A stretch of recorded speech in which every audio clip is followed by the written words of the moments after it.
Welcome to Venus Consciousness, this um, platform that I'm creating that really came about as an impulse to not only work on my own healing journey, but also work on reaching out and connecting to other people that are on a similar path of healing from trauma and just getting through this life. Because let's be real, there is no such thing as getting through this earth school that we're in these earth suits, I like to call them, without having a significant amount of trauma happen just because you're human and here.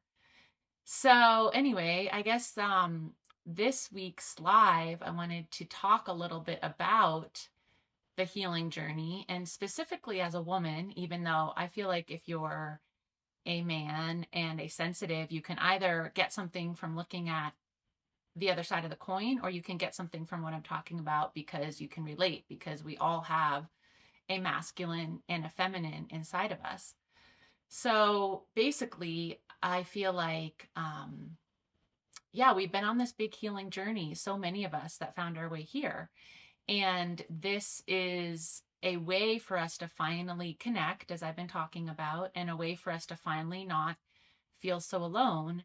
And one of the ways that I've been thinking about that we are able to finally link up, that I am able to be with you, beautiful souls, and to start to feel that reciprocity, which is that like I'm giving out and it's coming back, almost like the figure eight, the lemniscape, but like the infinity sign is a sign for a reason because it is a geometric shape that exists. It's a truth, and all of geometry and all of math is a larger truth. So this idea of flowing in, flowing out is part of the healing journey. And one thing that I feel like as empaths and those of us here, we could call ourselves heart warriors or, that we're not just broken, hurt humans. We've decided to take the hurt and to alchemize it.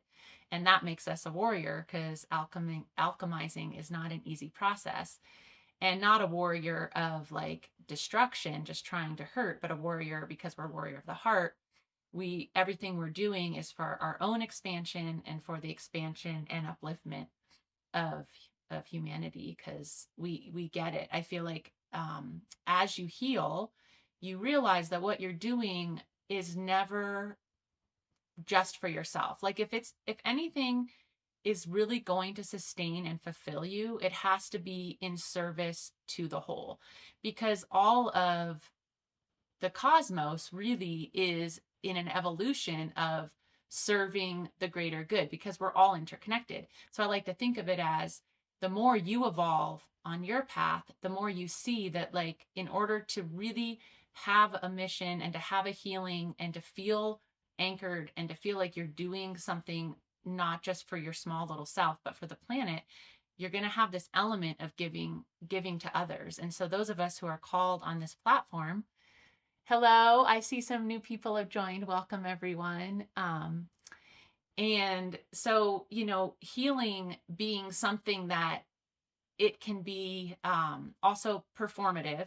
Nowadays you have the whole healing movement, new age movement. You have so many people that are doing performative healing, which is basically you see that they are giving lip service, like Deepak Chopra is a perfect example, giving lip service to the healing journey, affecting millions of people, and really he is a perverted pedo.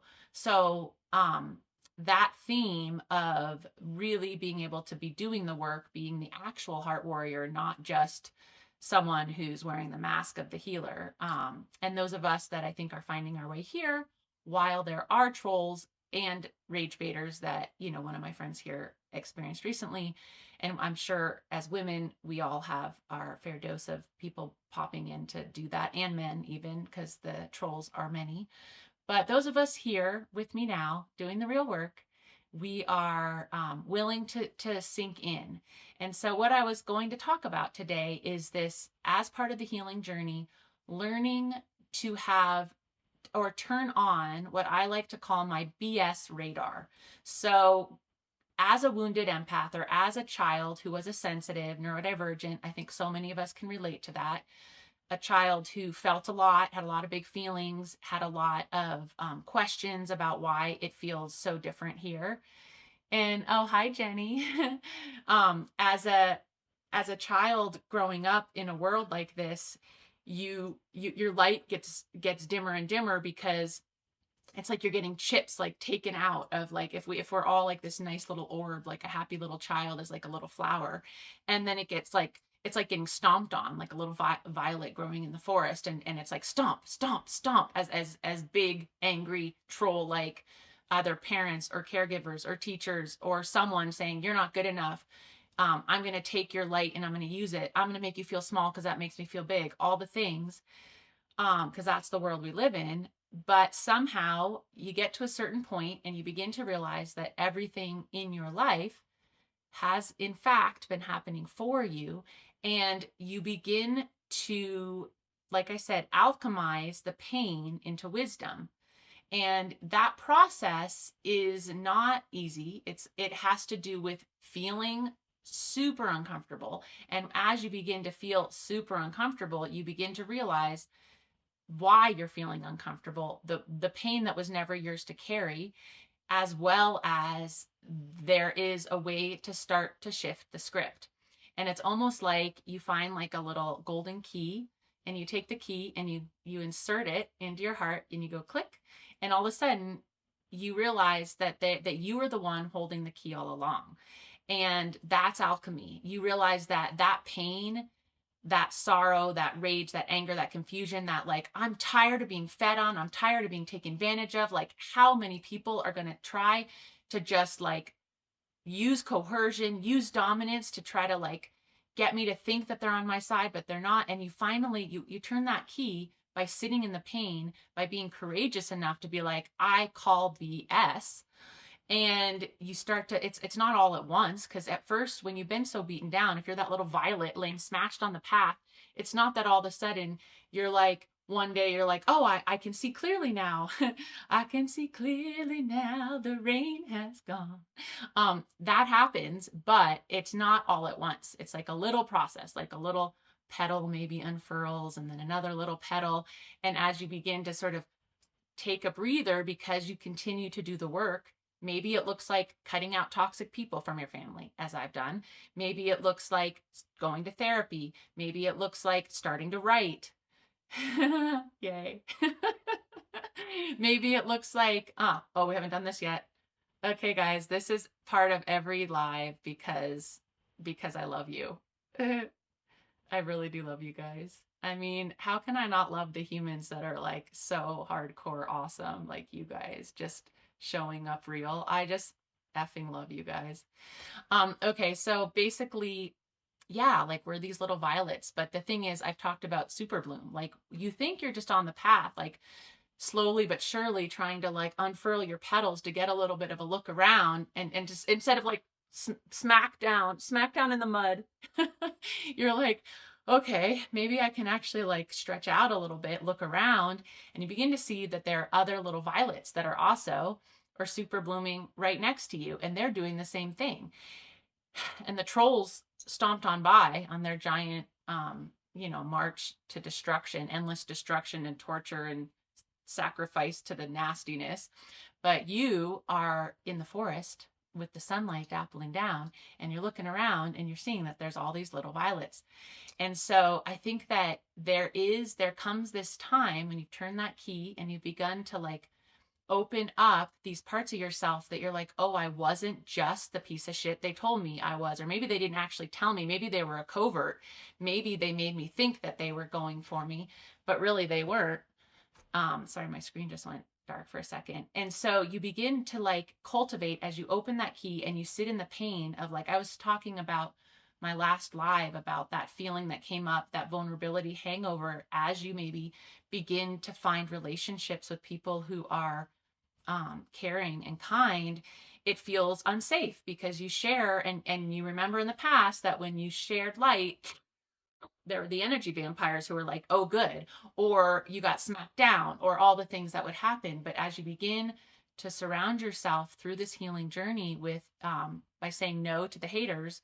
And I just call them haters because, you know, that's an easy way to call them, the hurters, the herder haters, who really don't necessarily walk around. I mean, some of them do. Some of them are just like spewing hate, but a lot of them are wearing that little mask. Like, look at me, look at my nice smile. And then they've got daggers coming out actually. But, and the daggers are really just the fact that they refuse to do the work. And so because they refuse to do the work, they refuse to carry their own little flame, their own little, become their own little flower. And instead they, like I said, they get power, they feel better from taking. And so this, sort of whole world is full of humans that, you know, we come in pure, we're pure little babies. But then as people get beat down, instead of doing what those of us here are doing, where we hurt, we cry, we rage, we heal, we fall down again, and then we begin to finally find our voice and to find each other and to look around and see that we're becoming this super bloom of humans, that we're able to maintain that seed of love, and that seed of hope, and that seed of I can see the goodness. And getting back, because I've been going around like this, back to the discernment piece. So as you wake up, you begin to get and turn on with this key. You begin to turn on. I see some hearts. Yay.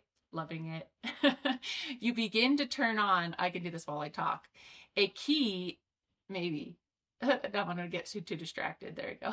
You begin to turn on a BS radar. And so the BS radar is the ability to call bullshit on the masks. And that doesn't happen all at once, because when you've been so locked down tight, turned around by all of the covert masking / calling you, putting you down, making you feel small, but pretending that they're not, family members, friends, teachers, the world at large, it takes a while to understand if that BS radar, which is also another way to say our intuition, which our intuition is also our higher self streaming through. It's the part of ourselves where the wisdom lies. And I'm speaking in metaphor because, you know, I used to be a teacher and I love speaking in metaphor. I think in metaphor, and I think that's why I like to write. Also, I was going to show you guys, look at this really rad ring I got from Finn's mom. Just passed away last week, and she was a very eccentric woman. And she wore this ring, which is this giant hunk of malachite surrounded in gold. And the sisters didn't want it, Finn's sisters, who they're sort of my adopted family, because my family is part of the people that I've been speaking about just recently.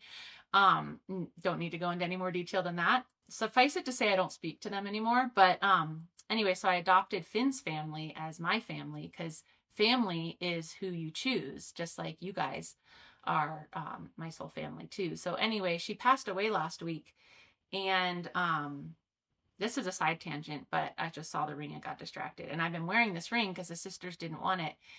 And I don't know if any of you have had a loved one pass on, but as this BS radar or the intuition or the discernment that we begin to turn online as we sort of open up to who we really are, and as we heal, and as we sit in the pain and realize what wasn't ours to carry, this intuition, or this, like the lock and the key, it's really basically a portal. So like as you begin to listen to your gut, is another way to say it, or listen to your heart, or follow your intuition, or turn on your BS radar, you begin to hear a voice that maybe you weren't able to trust before because it wasn't safe. You begin to feel that it's free and safe to be you.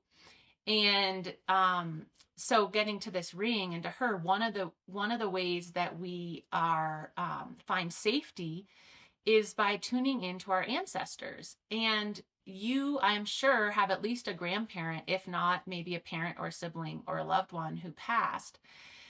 And first, I just have to say it was so beautiful to watch her pass, to watch someone in their late 80s who has lived a full life and who's ready to go, versus Finn, who died prematurely, and how there's the heartbreak that comes when you lose someone that hasn't lived a long life compared to when you lose someone who has. There's this sense of peace to it. And so we actually were with her a few hours before she passed, and I've written about this a little bit, but some of what came online for me when I was broken open to remember the trauma and abuse of my childhood when Finn died and to remember so much else. Because really healing is a process of remembering.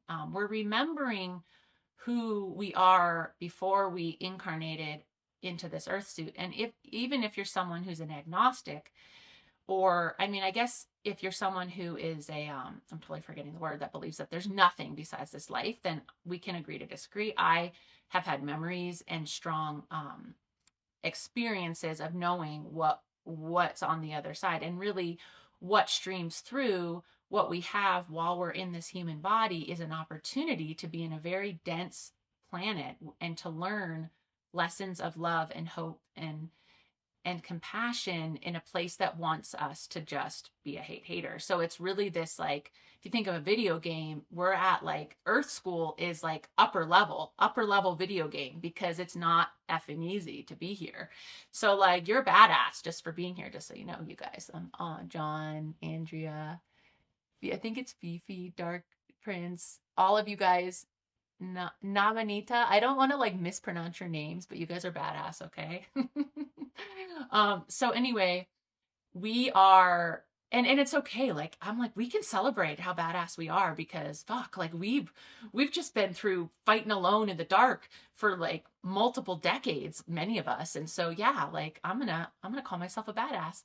I'm gonna call you badass, because like you made it. Like, it's not like we made it, but we're making it. We didn't fall to the dark side. Oh goodness. So anyway, getting back to that discernment piece, as you begin to turn your intuition online, you begin to realize that your ancestors are also streaming through as well, and that they have, I remember Jason had told me about how he would sometimes smell rose, and rose was his grandma's perfume. And sometimes he would just smell it and know that she was with him. And one of the other ways you can talk to an ancestor or a loved one who's passed on is through, because after Finn died, I was like, please, like I was desperate. I was on hands and knees, brokenhearted, wanting to join him in the grave, essentially, except for that I had my kids to live for. And so I got really curious about like, what makes a medium a medium? How does someone hear spirits? Because I've always believed it's possible.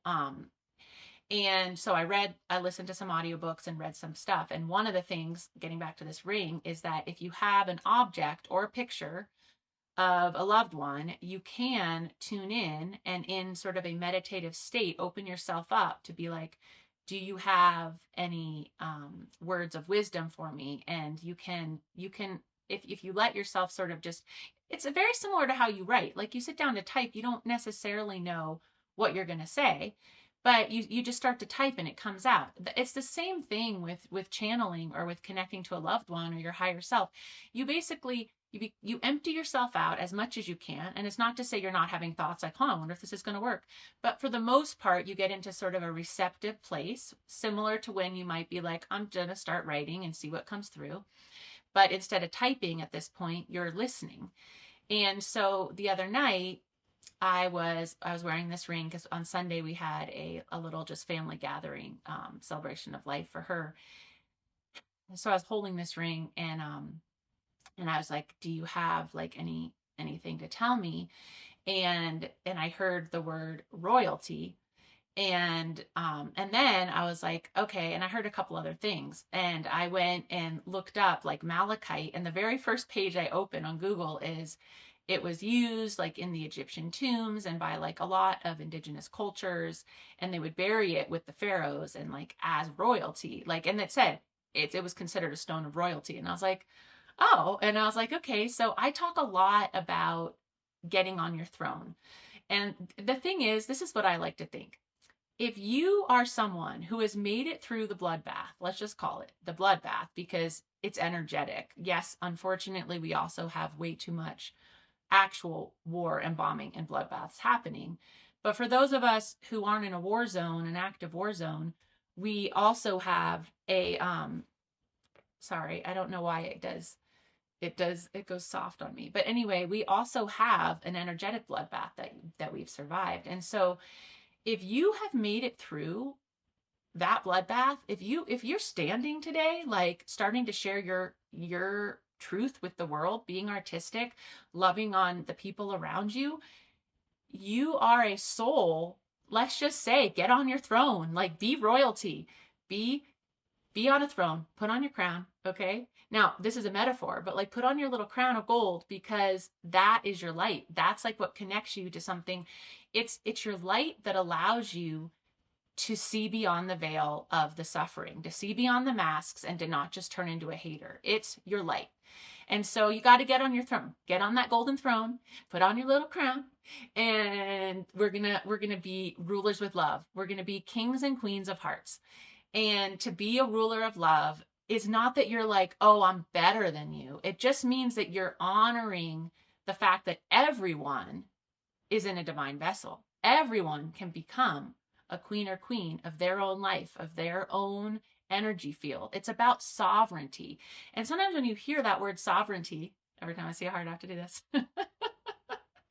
When you feel the word, when you hear the word sovereignty, it's that's a pretty big word. But in essence, sovereignty means everything I've been talking about, that those petals, the little violet, gets to be its own flower. It's as simple as being a flower on the path that's not laying face down, smashed in the mud. Like opening up and not becoming one of those little zombie flowers. Like, can you imagine? With red eyes, like beady. Oh my God, so many of the people I've had to walk away from, if I use like what I call my third eye, like if I imagine what their energy is like underneath the like, oh, I'm Venus's friend, oh, I'm Venus's family member. Like they're like beady-eyed little like little bugs, like I mean, you can't say that you haven't experienced that too. Anyway, okay, so like being sovereign is just becoming this flower that gets to like root down, spread out your petals, and begin to like soak up that light of the sun, which is the light of your soul, and which is like your intuition and your ancestors, like Sin streaming through, and Finn. This ring I found is Finn. So like, yeah, I got a little bit into gold jewelry after Finn died, because I was like, well, I'm heartbroken, but I at least am gonna wear, because they say that gold is like carries the frequency of like, if it were if everything is energy, which it is, because everything is molecules and atoms spinning, but that gold holds this sort of frequency of love. And so I just was like, you know what, I might be heartbroken and I might have had a really rough upbringing, but I'm gonna save, like whenever I have like a birthday for myself or one of Finn's and my anniversaries, I'd like go pick out a little piece from a local artist or whatever, or wear one of the pieces I found of his, or this one of Sin's. And I just like, I made it, it was a ritual for me. I hate when I get emotional, but sometimes I do, pretty much on every Zoom. It was a ritual for me to like tell myself, like, you are love.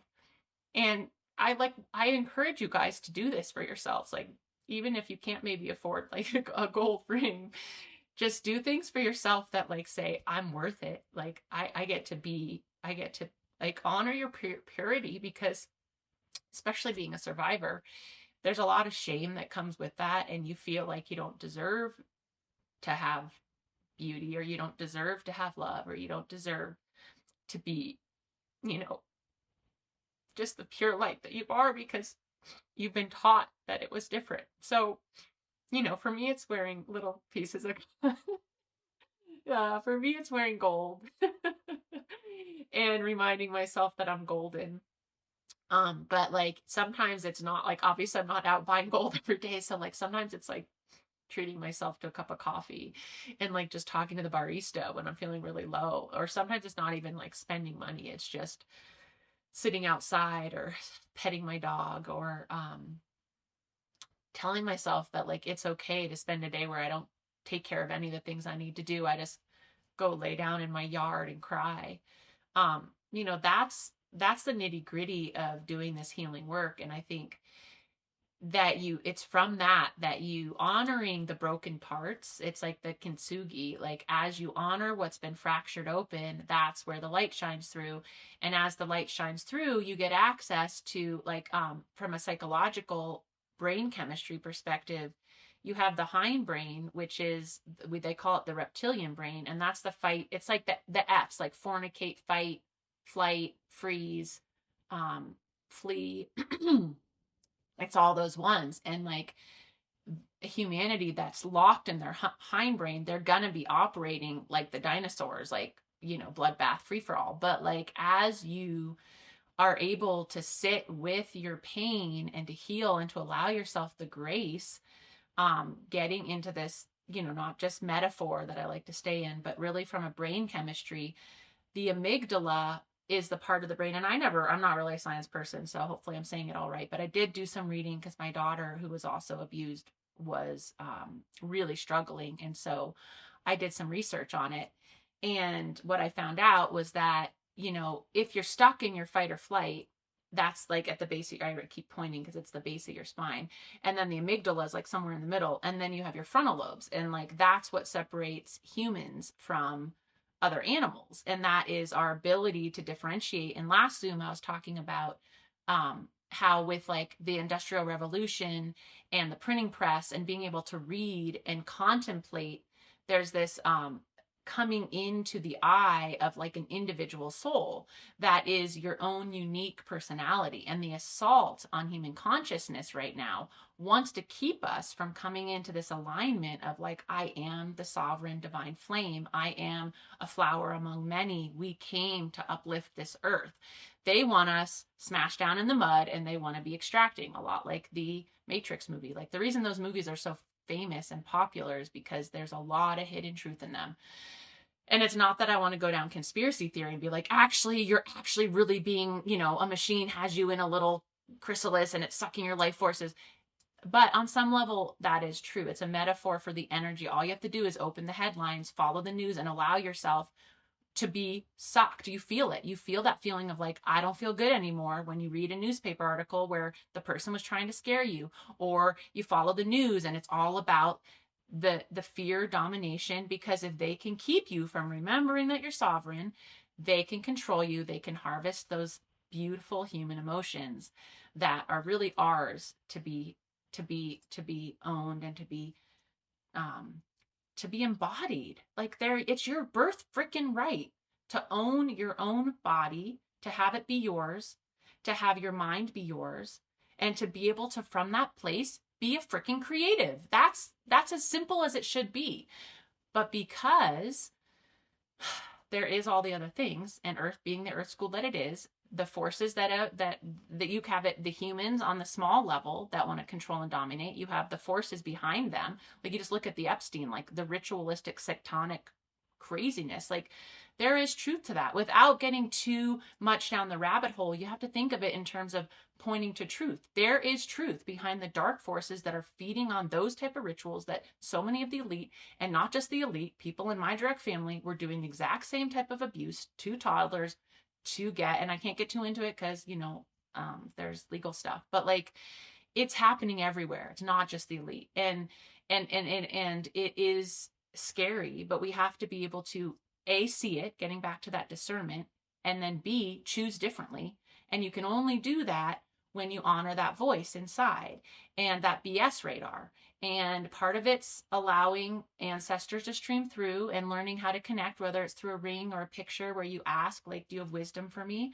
Part of it's allowing yourself to feel the pain, laying in your yard crying, or in your bed if you don't have a yard, or on your deck, or, you know, going for a walk, or getting yourself a cup of coffee so that you can feel that little happy, like, joy feeling for a minute. I mean, I don't know, like, you do what you got to do. Come see Venus, because I'll love you.